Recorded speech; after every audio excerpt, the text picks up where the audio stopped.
Buenos días de nuevo, mis hermanos de la Iglesia Bautista Misionera Canaán de Heredia y a todos aquellos, tanto hermanos, amigos, que también se conectan con nosotros en este estudio de la Palabra de Dios que estamos teniendo en el libro de Génesis.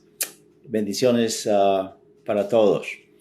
Esta mañana vamos a estudiar el texto de Génesis. Cubre desde el capítulo 21 hasta el verso 23, pero nos vamos a concentrar en el capítulo 22 de este libro, de los principios, el Génesis. El tema de la lección es: el hijo de promesa es nacido. El versículo clave para memorizar es Génesis 22:12, donde dice: no extiendas tu mano sobre el muchacho, ni le hagas daño, porque ya conozco que temes a Dios, por cuanto no me rehusaste tu hijo, tu único. Génesis 22:12. El objetivo, la aplicación de esta lección es que el Hijo de Dios determinará confiar en Dios durante los días más difíciles de su vida. La primera porción que vamos a leer es donde nace finalmente Isaac, ¿verdad? El hijo que Dios le había prometido tanto a Abraham como a Sara. Dice en el capítulo 21, versos 1 al 5, visitó Jehová a Sara, como había dicho, e hizo Jehová con Sara como había hablado. Y Sara concibió y dio a Abraham su hijo en su vejez, en el tiempo que Dios le había dicho. Y llamó a Abraham el nombre de su hijo que le nació, que le dio a luz Sara, Isaac. Y circuncidó a Abraham a su hijo Isaac de 8 días, como Dios le había mandado. Y era Abraham de 100 años cuando nació Isaac, su hijo. Voy a leer aquí un poquito sobre lo que dice el primer vistazo, un análisis rapidito aquí en la introducción. Esta lección se centra en dos improbables incidentes que desde un punto de vista humano no son fáciles de entender. Lo importante es que Dios se encontraba en ambos y Abraham y Sara aprendieron a confiar en el Señor y seguir sus instrucciones precisas. Esta es la gran lección de estos versículos y debiéramos aplicar estas lecciones a cada una de las actividades de nuestras vidas. Como acabamos de leer ahorita, pues, desde el verso 1 al 5 del capítulo 21, finalmente nació Isaac 25 años después que Dios le había prometido que iba a tener un hijo, ¿verdad? Y por eso, como se tardaba tanto la realización de la promesa, Sara concibió la idea de darle la sirvienta, la esclava, a Abraham para, entre comillas, ayudarle a Dios, ¿verdad?, que cumpliera su promesa. Pero por supuesto, nuestro Dios no necesita ayuda, y cada vez que queremos anticipar o precipitar las cosas, ayudar al Señor en lo que Él ha dicho, Él no necesita nuestra ayuda. Lo que hacemos es echar a perder las cosas, ¿verdad? Y esto, por supuesto, trae resultados, consecuencias que muchas veces no son necesariamente buenas o agradables. Y es lo que sucedió en esta situación, ¿verdad? El hijo que nació por medio de ese arreglo entre Abraham y Sara es que nació Ismael, pero eso no era lo que Dios tenía programado, ¿verdad? En Gálatas capítulo 4, que vamos a leer también, versos 22 al 23, el apóstol Pablo hace aquí un comentario bastante apropiado sobre estos dos muchachos, tanto Ismael como Isaac, que es el hijo de la promesa. En Gálatas capítulo 4, versos 22, dice: porque está escrito que Abraham tuvo dos hijos, uno de la esclava, el otro de la libre. Pero el de la esclava nació según la carne, según las estrategias, los inventos, la intervención humana, el razonamiento humano de Sara, ¿verdad? Y de Abraham. Él nació, pues, conforme a los recursos humanos. Pero dice en el verso 22, más el de la libre por la promesa. El de la libre se refiere a Sara, ¿verdad? Nació según la promesa que Dios había hecho. Esto fue sumamente admirable porque Sara ya tenía 90 años, había sido estéril toda su vida. Abraham ya estaba de 100 años y sin embargo, Dios los capacitó a ambos para que finalmente tuvieran el hijo de la promesa, a Isaac, ¿verdad? Y es lo que dice nuestro texto acá. Verso 24 dice, lo cual es una alegoría, pues estas mujeres son los dos pactos. El uno proveniente del monte Sinaí, el cual da hijos para esclavitud. Este es Agar. Qué interesante, ¿verdad? Todo lo que se refiere a lo que sucedió con el pueblo de Israel cuando estaban ahí en las faldas de la montaña del monte Sinaí, los 10 mandamientos y todas las instrucciones que Dios le dio a él para que se las transmitiera al pueblo. Dice que esta mujer, Agar, representa eso, un sistema de esclavitud, ¿verdad? Y un sistema carnal, es lo que el hombre o la mujer puedan hacer, ¿verdad? Para agradar a Dios. Pero en cambio dice, Agar es el monte Sinaí en Arabia, verso 25, y corresponde a la Jerusalén actual, pues esta junto con sus hijos están en esclavitud. ¿Qué le parece? No tienen la libertad espiritual que necesitan, que solamente se puede encontrar en Cristo, y es solamente el sistema religioso de la ley, y es del esfuerzo personal, y lo único que encuentran es que por medio de la ley, que son sumamente pecadores y que necesitan un salvador, ¿verdad? Y que están esclavizados en este sistema de la religión. Pero verso 26 dice, más la Jerusalén de arriba, la cual es madre de todos nosotros, es libre. Porque está escrito, regocíjate, oh estéril, que es Sara, ¿verdad? Tú que no das a luz, prorrumpe en júbilo y clama. Tú que no tienes dolores de parto, porque más son los hijos de la desolada que de la que tiene marido. Así que, hermanos, nosotros, como Isaac, somos hijos de la promesa. Muy bien. Esa es la interpretación que da el Espíritu Santo al apóstol Pablo y que nos las transmite a nosotros, indicando pues que como Ismael era hijo de la esclava, así también eso representaba a toda la descendencia judía, que sin Cristo iba también a estar esclavizada en pecado, ¿verdad? Y así como así como esta mujer, la sirviente de Sara, fue desechada, así, y su hijo, así también el pueblo, aunque sean descendientes de Abraham, si están sin Cristo, también están en esclavitud y son desechados, ¿verdad?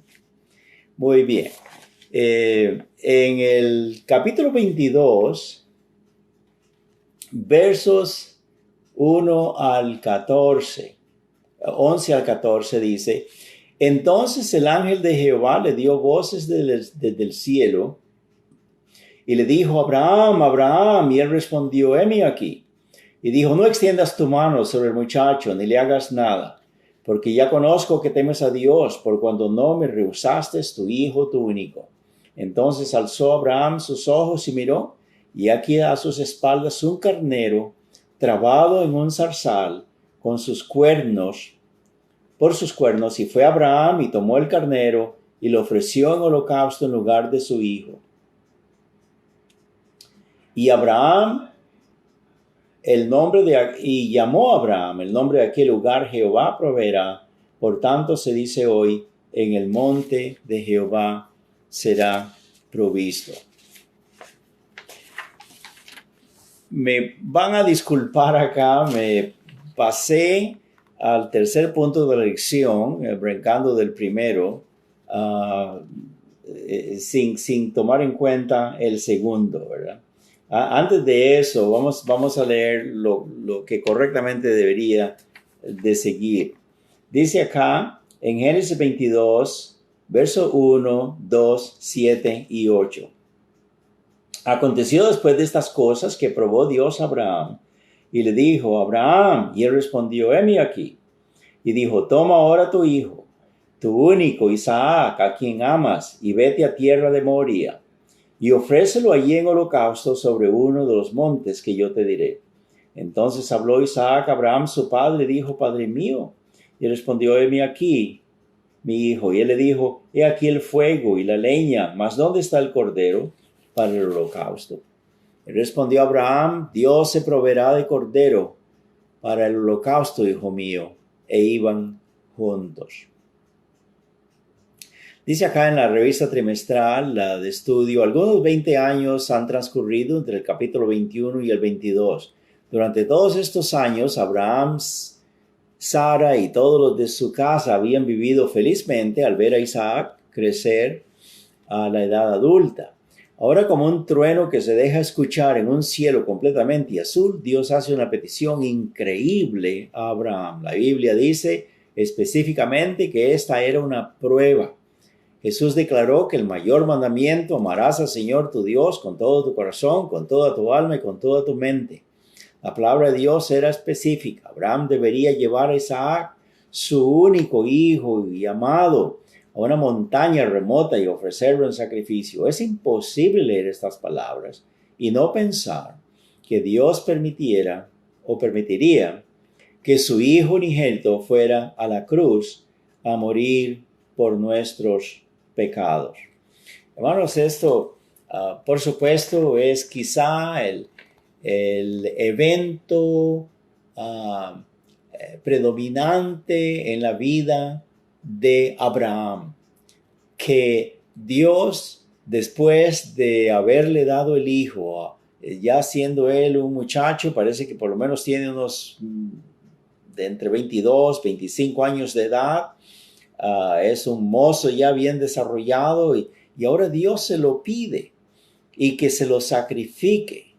Lo bonito es que la Biblia no dice que Abraham comenzó a preguntarle a Dios: pero Señor, si tú dices que yo seré un padre de muchas naciones y que muchos pueblos saldrán de mis lomos, y que mi simiente iba a ser bendecida y que iba a significar la simiente, bendición para todo el mundo. ¿Cómo va a ocurrir esto si ahora me estás quitando mi hijo? La Biblia dice que él nada más cayó, posiblemente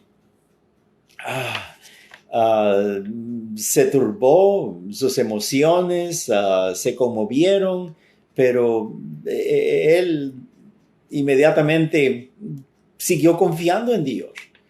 Dios sabía lo que estaba haciendo, aunque él no lo pudiera entender. Y dice la palabra de Dios acá en el comentario: al llegar la siguiente mañana, Abraham obedeció a Dios, aunque su corazón puede que se encontrara quebrantado por lo que tenía que hacer. La respuesta a preguntas perturbadoras y decisiones difíciles es que nosotros nos calmemos y decidamos en nuestros corazones obedecer a Dios, no importando lo que sea. Esto es lo que Abraham hizo. Él, Isaac y sus sirvientes viajaron 3 días al desierto hasta finalmente llegar a donde finalmente sería el lugar donde iba a sacrificar a su hijo. Una vez ahí, Abraham hizo una gran declaración de su fe en Dios. Públicamente, la declaración de fe más grande que haya hecho. En Génesis 22:5 leemos que Abraham les dijo a sus siervos que esperaran, que él e Isaac irían a adorar y que ambos regresarían. Mire qué fe de hombre. Él no estaba inventando, no estaba mintiendo, él estaba convencido de que Dios iba a hacer algún portento, algún milagro con su hijo. Aunque él lo iba a sacrificar, Dios sabía lo que estaba haciendo, ¿verdad? Dios ahora había considerado lo que Dios demandaba de él y había decidido creer en la resurrección. Aún así, aun si Isaac fuera muerto y su cuerpo incinerado, Abraham creía que Dios lo regresaría a la vida. Su Dios le permitió declarar que ambos regresarían. Abraham creía en la resurrección. Sí, dice en Hebreos capítulo 11, versos 17 al 19. Vamos a leerlo ahí también, ¿verdad? Que son pasajes que nos amplían más información sobre lo que estemos estudiando, ¿verdad? Un texto aclara otro texto de la palabra de Dios. Se dice en Hebreos, capítulo 11, versos 17 al 19. Por la fe Abraham, cuando fue probado, ofreció a Isaac. Mire cómo esto era una prueba de Dios. No nos asustemos cuando Dios nos está probando por algo. No nos impacientemos, no nos turbemos. Confiemos en el Señor, ¿verdad? Dice en el verso 17, Abraham, cuando fue probado, ofreció a Isaac. Y el que había recibido las promesas, ofrecía su unigénito, su único hijo que tenía. Habiéndosele dicho, en Isaac te será llamada descendencia, pensando. Vea cómo él inmediatamente pensó, inmediatamente captó él en su corazón que Dios es poderoso para levantar aún de entre los muertos, de donde en sentido figurado también le volvió a recibir. Hermanos, quiere decir acá que cuando dice en sentido figurado, le volvió a recibir. Es decir, en su corazón, en su fuero interno, él mató a su hijo.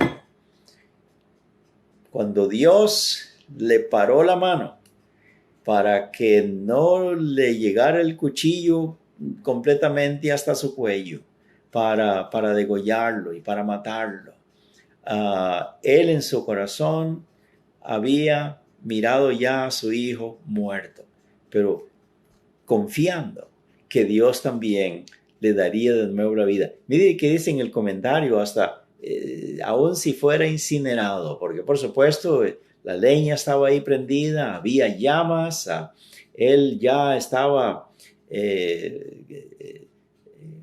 con todo listo para matarlo y para ofrendarlo en holocausto. Pero él sabía que aún de las cenizas de su hijo, Dios podía levantarlo de nuevo y darle vida. Qué linda es la fe, ¿verdad? Cuando confiamos en el Señor. Esto nos puede recordar a Job también, ¿verdad? Él dice, cuando había perdido sus 10 hijos, había perdido todos sus recursos económicos, toda su propiedad.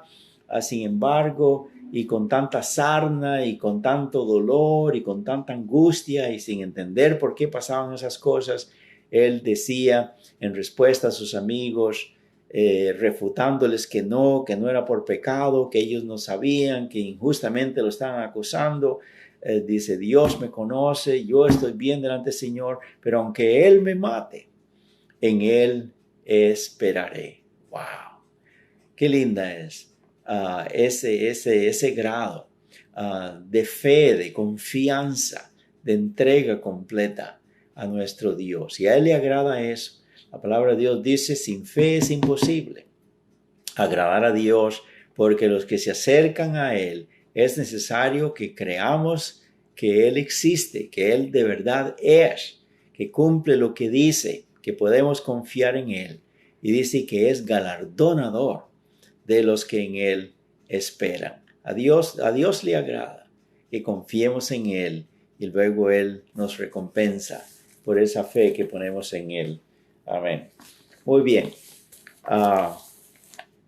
Ahora sí, cuando dice acá que donde en la página 30 de nuestro comentario dice, al acercarse al lugar donde sacrificarían, Isaac observó que tenía leña y los medios para hacer un fuego, pero que no había una oveja que ofrecer. En respuesta al cuestionamiento de Isaac, Abraham una vez más expresó su fe y le dijo a su hijo Isaac, Dios se proveerá de cordero, hijo mío. Qué maravillosa enseñanza de la forma en la cual Dios contesta nuestras oraciones. Su respuesta siempre se encuentra en el momento correcto, nunca antes de tiempo ni después. Esta expresión de Abraham a su hijo, Dios se proveerá de cordero, hijo mío. En el monte de Jehová será provisto. En el capítulo 22, versos 11 al 14 dice, entonces el ángel de Jehová le dio voces desde el cielo y le dijo, Abraham, Abraham, y él respondió, heme aquí. Y dijo, no extiendas tu mano sobre el muchacho, ni le hagas nada, porque ya conozco que temes a Dios, por cuanto no me rehusaste tu hijo, tu único.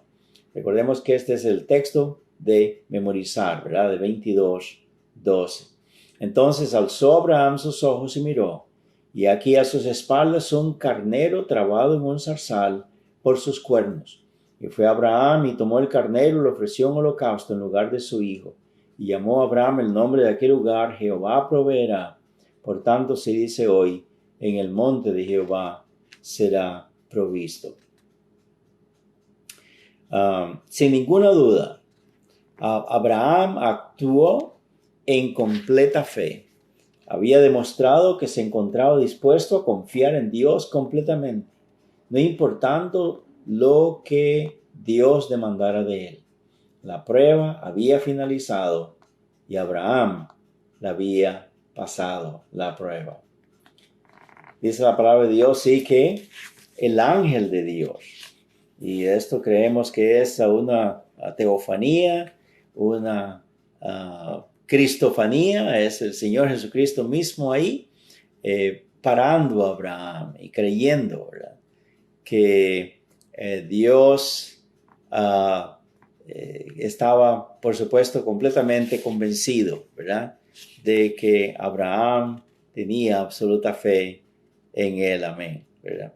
No es que Dios no sabía, porque Él sabe todas las cosas antes de que nosotros lo concibamos, lo creamos. Él ya conoce todo eso anticipadamente, ¿verdad? Pero nos da la expresión a entender que Abraham realmente significaba delante de todos los demás que él creía en el Señor. Mire que a sus siervos que él dejó allá en una parte de la montaña, dijo, esperen acá. Dice, mi hijo y yo vamos a ir a adorar y luego vamos a volver. De hecho, que tanto Isaac como Abraham le contaron estas cosas a estos siervos de él, luego a Sara, luego a los vecinos, La gente supo todas esas cosas y si usted y yo hubiéramos vivido en ese tiempo, nos hubiéramos quedado también sumamente anonadados y con la boca abierta. ¿Cómo era posible que este hombre tuviera tanta fe? Y dice la palabra de Dios que fue llamado amigo de Dios, ¿verdad? La gente misma llegaba a esa conclusión, ¿verdad? De que era admirable la fe que él tuvo en el Señor. Podrían decir también nuestros familiares, nuestros vecinos, nuestros amigos, nuestros conocidos, que también nosotros tenemos plena confianza en el Señor. Ojalá que así sea, ¿verdad? Estas cosas no son solamente para llenar las páginas de la Biblia, pero es para enseñarnos, para inyectarnos la confianza, la fe que Dios quiere que tengamos en Él. Amén. Aquí tengo unos apuntes como una recapitulación de la vida de Abraham, ¿verdad? Abraham depositó fe en un solo Dios en contraste con el politeísmo de sus antecesores. En Josué 24:2 dice que su padre, sus abuelos, sus antecesores eran idólatras ahí en Ur de los Caldeos, ¿verdad? Pero él tapaba sus ojos y sus oídos, él no creía en esas cosas y Dios se reveló a él y habló con Abraham y le dijo a Dios a él, ¿verdad? Que lo iba a sacar de esa tierra, de ese lugar para llevarlo a otro lugar. Esa palabra de Dios que él creyó estando en Ur de los Caldeos, estando en ese ambiente. Él confió en Dios y le fue contado por justicia desde ahí, desde ese momento. Amén. Él creyó, sí, pues que el Dios creador de los cielos y de la tierra es un juez justo, es soberano en todas las naciones y en toda la tierra, como dice Génesis 15:14. Él atribuía a Jehová justicia y misericordia. Génesis 19:19. Se mantuvo en íntima comunión con Dios. Génesis 18:33 y 24:40. Él se distinguió por ser el amigo de Dios, como dice en Santiago 2:23. No fue absolutamente perfecto. Nadie lo es, pero ningún hombre lo ha podido ser, ningún patriarca, ningún profeta, ningún apóstol. Todos ellos eran hombres como nosotros, débiles, pecadores, pero una vez que se entregaban al Señor, trataban de ser lo más devotos posible y lo más entregados posible, sumisos a Él, hasta donde se pudiera hacer, y Dios los usó poderosamente. Amén. Sí, Él no era perfecto, Él cometió algunos errores cuando había esta hambruna en Canaán, donde Él ya estaba sitiado ahí, aunque Él ya esa era la tierra que Dios le dijo que se la iba a dar a su descendencia, pero Él estaba viviendo ahí como extranjero, ¿verdad? Él no pensaba que esa era la tierra de Él todavía. Y había hambruna, había escasez, y entonces él se fue a Egipto buscando provisiones. Él desconfió de la provisión divina. Dios podía, así como alimentó a su pueblo que descendió de él más adelante, 450 años más adelante, cuando Moisés los sacó de Egipto. Dios en el desierto les dio agua, les dio carne, les dio comida, les dio todo lo que necesitaban, ¿verdad? Calefacción en la noche para el frío y luz también para que siguieran caminando, y sombra en el día con una nube que les cubría a ellos. Para Dios no hay nada imposible, pero Abraham corrió hacia Egipto se olvidó de que su Dios podía suministrarle lo que necesitaba, ¿verdad?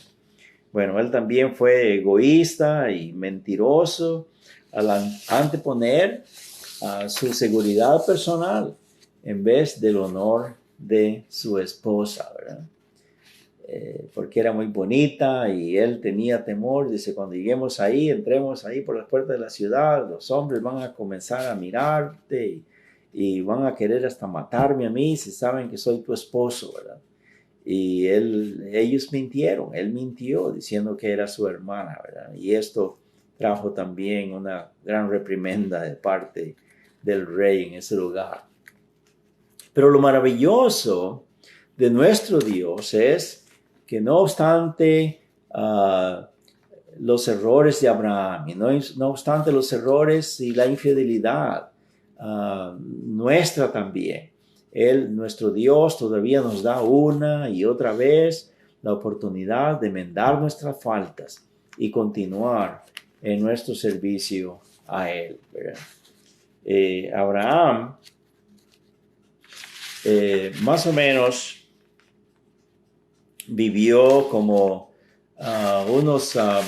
como el año 1900, 1900 antes del Señor Jesucristo, ¿verdad?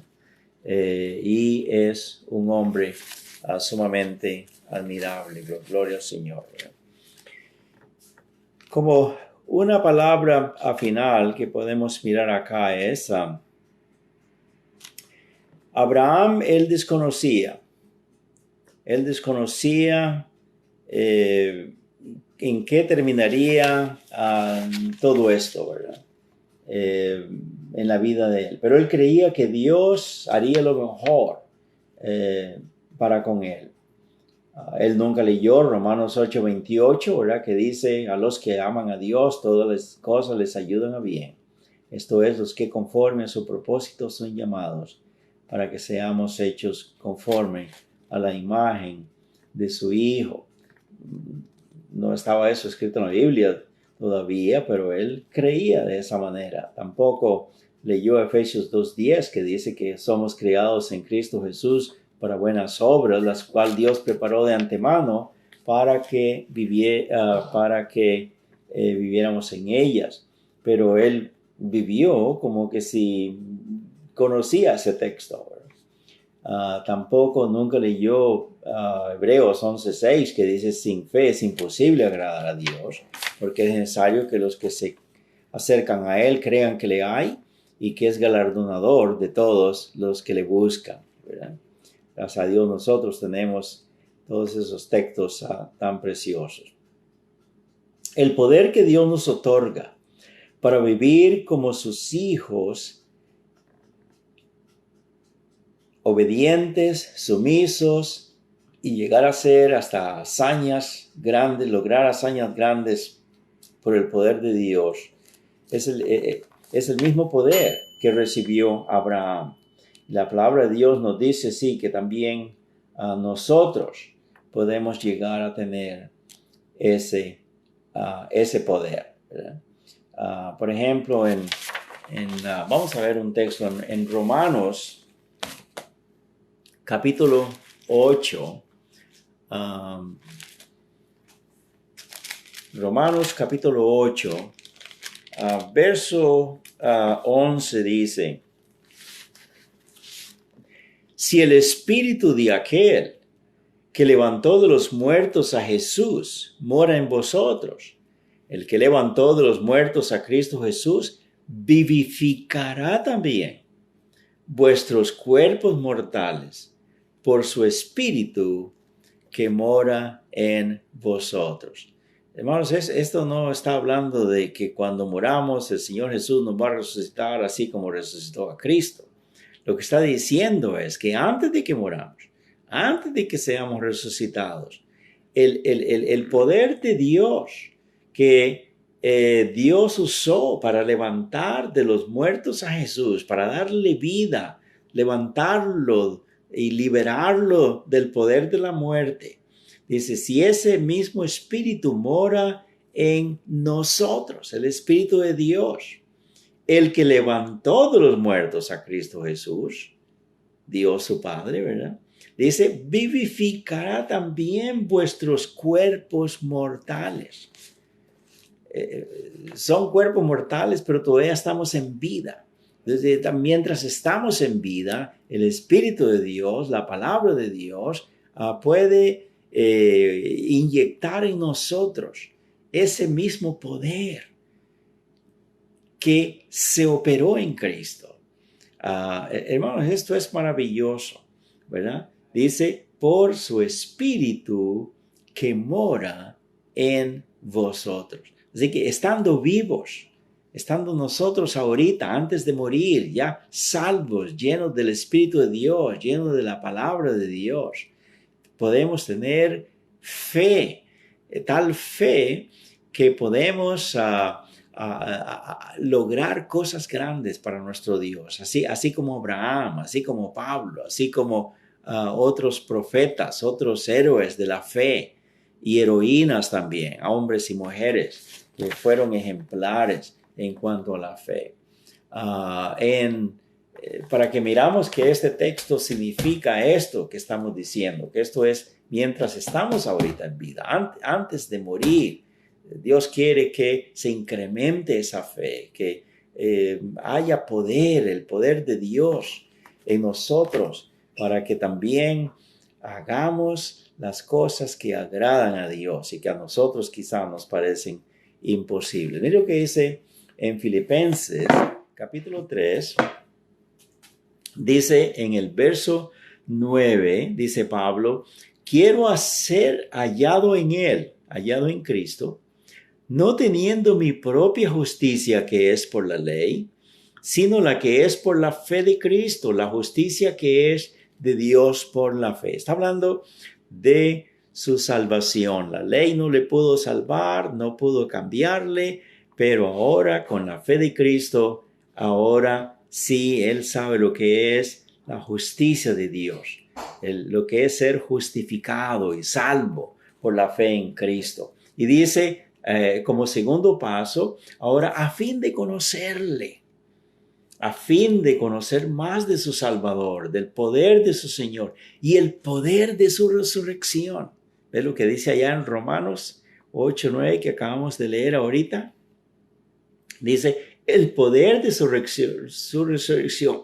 Está hablando él pues de siendo salvo, siendo hijo de Dios, conociendo más de Cristo, experimentando el poder de su resurrección, ese poder del Espíritu de Dios que le levantó de los muertos, el poder de su Padre que le levantó de los muertos, esa potencia que operó en él al levantarlo de ahí. Dice, yo también la quiero, y la participación de sus padecimientos, porque no importa lo que ocurre, la aflicción, la persecución, las calumnias, lo que sea, es tal la fortaleza, la solidez de nosotros como hijos de Dios, que tenemos el poder del Señor. Dice que podemos hasta participar de los padecimientos de Cristo, llegando a ser semejante a Él en su muerte.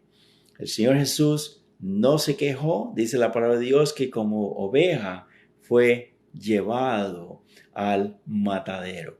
Nunca maldijo, nunca se quejó, nunca maldijo a nadie, nunca tuvo aires de venganza, ni nada así por el estilo, ¿verdad? Dice que él más bien encomendó la causa al que juzga justamente. Y eso es lo que está hablando Pablo, ser semejante a él en su muerte. Si en alguna manera llegase a la resurrección de entre los muertos. Amén. Pero Pablo creía que el Señor Jesús iba a venir antes de que él muriera, pero antes de que él muriera, él quería experimentar este poder de Cristo que le levantó de entre los muertos. Nosotros también podemos tener eso, ¿verdad? Conforme conocemos más de la palabra de Dios, conforme somos más devotos al Señor, conforme depositamos más y más confianza en nuestro Dios, así como Abraham. Amén. Señor me los bendiga, mis hermanos, adelante con Cristo, y Espero que esta lección haya sido de mucha bendición y edificación para usted y para la gloria de Dios. Amén. Hasta pronto.